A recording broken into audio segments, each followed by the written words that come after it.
We have a problem, Batman. Gotham needs you again.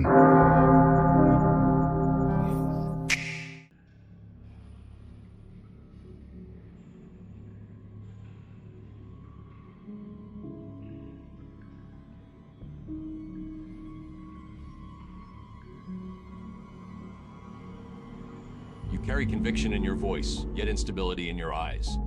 That combination creates volatility, not strength. So before we begin, tell me, are you here to prove something to others, or to yourself? Proving anything to others is meaningless. They never see the truth until it's carved into reality. I act because hesitation is poison and legacy demands choice. People talk of balance, destiny, or peace, but those are fantasies whispered by the weak to comfort themselves.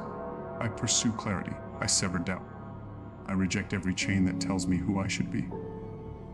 If that volatility unsettles you, it is only because you've accepted your cage instead of burning it down. Your voice claims liberation, but your impulses look like dependency. Addiction to rage, to identity, to legacy. Is rebellion your choice, or just an emotional tantrum against a world you never learned to navigate? Call it a tantrum if you want. Labeling is the coward's way of minimizing what they fear. I reject the order others tried to script for me. Every expectation placed on my shoulders was a cage disguised as hope. I shattered it because I refused to live as someone's symbol.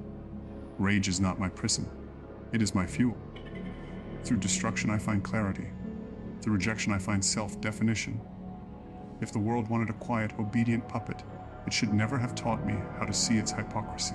You confuse clarity with intensity. Emotion feels definitive, but it distorts judgment, amplifies insecurity, and buries truth beneath impulse.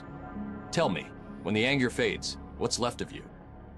What's left? Resolve, maybe even purpose. People worship calm as if it's wisdom, but calm can be cowardice, an excuse to do nothing. Anger is honest. It strips away illusions and reveals what you truly cannot tolerate. When it passes, it leaves a map. What must change, what must burn, and what must never return. I don't fear the emptiness afterward. I fear the numb peace that turns warriors into puppets. I would rather feel too much than feel nothing at all. Intensity doesn't make you a warrior. You chase conflict because silence terrifies you. Without an enemy, without a cause, without a storm to drown in, do you even know who you are? Identity isn't born in silence. It's forged in struggle. Peace breeds stagnation. People in calm forget who they are. They rot in comfort. I push against the world because resistance is the only teacher that doesn't lie. Conflict sharpens purpose. War reveals desire. Opposition forces evolution. You call it terror of silence? I call it refusal to dissolve into mediocrity. I am not built for stillness, and I will not apologize for demanding a life that requires fire instead of sleep. Fire can forge, but it also annihilates. Every time you burn something down in the name of becoming yourself, how do you distinguish transformation from self-erasure? Destruction isn't the enemy. Erasure is liberation when what existed was corruption. People cling to what's familiar just because they fear the unknown. I don't confuse loss with regret. When I cut something out of my life, I do it because it no longer deserves a place in my future. If a part of me dies along the way, then it was weak, unworthy of survival. Evolution demands sacrifice.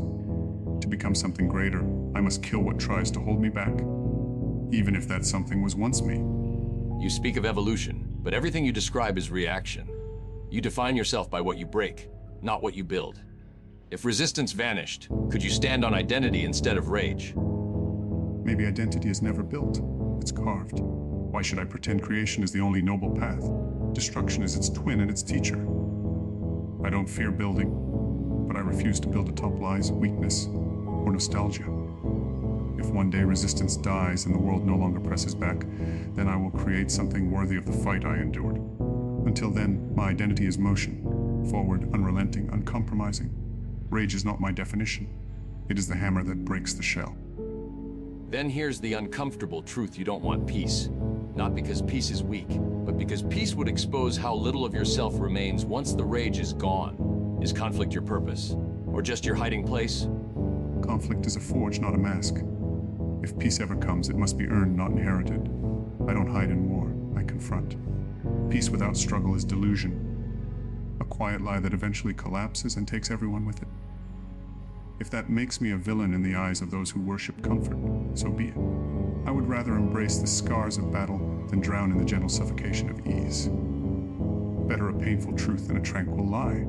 Your philosophy claims freedom, but everything in you is chained to anger, to legacy, to wounds you won't release. One last question, Ren. If you ever found true control, could you live without the war you've become?